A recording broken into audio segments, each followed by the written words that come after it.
불문율도 율이다. 외국에서야 사촌끼리도 혼인을 하지만 우리나라는 법으로도 이를 금지하고 있다. 가까운 친인척끼리는 혼인을 하지 않는다는 우리의 불문율을 법이 받아들인 결과다. 불문율은 불문필다. 관습법이기도 하다. 문자로 법제화하지 않았어도 우리의 도덕률로 자리잡아 법률처럼 지켜지는 것이 불문율이여 불문필다. 얼마 전 남성 2명이 결혼식을 하고 혼인신고서를 구청에 제시했다. 그러나 구청에서는 이를 받아주지 않았다. 이렇게 본다면 남자끼리 결혼했다고 혼인신고를 받아달라는 소청은 우리들이 수천 년 동안 지켜온 관습법이나 불문율의 어긋남은 물론 우리들의 미풍양속을 해치는 행위라고도 볼 수 있을 것 같다. 우리의 미풍양속이 어떤 것인가 하는 것을 우리는 춘향전에서 엿볼 수 있다. 춘향전에서 눈여겨볼 것은 이도령이 춘향에게 처음으로 묻는 말이다. 성현도 불추동성이라 했으니 내 성은 무엇이며 나이는 몇이냐?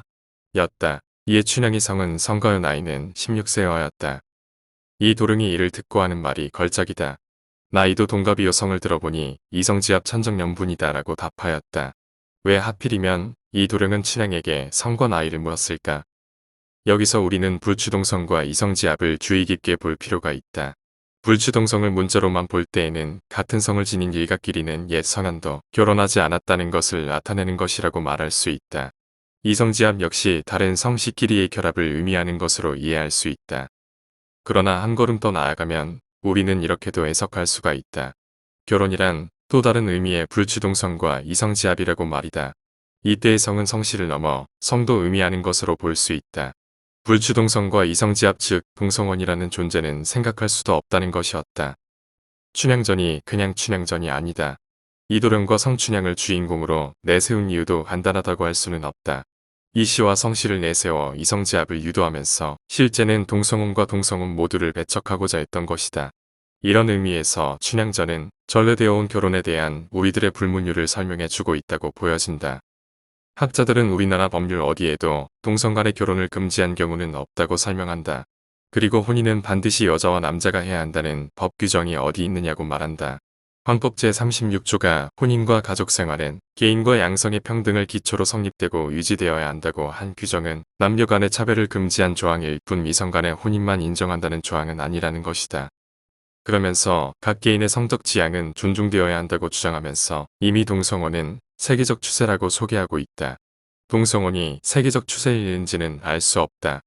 언론 보도상으로는 심심치 않게 동성혼을 하면서 희죽거리는 웃음을 머금은 모습의 남성 부부를 보기도 한다.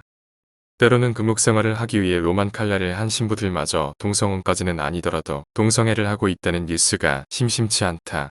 때때로 우리는 자신을 끔찍이 보살펴준 반려동물에게 자신의 재산 모두를 상속시켜달라고 유언하는 서양 사람들을 가끔 목격한다. 이런 경우는 반려동물이 곧 가족이다.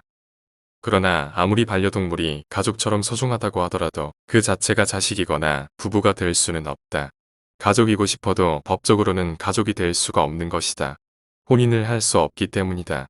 학자들이 말하는 것처럼 각 개인의 성적 지향은 존중되어야 하는지도 모른다. 그러나 그것을 존중하자는 얘기와 제도화하자는 얘기는 전혀 별개라고 할 것이다. 우리에게는 동성혼 금지가 이미 불문율로 확립되어 있는 민족이다.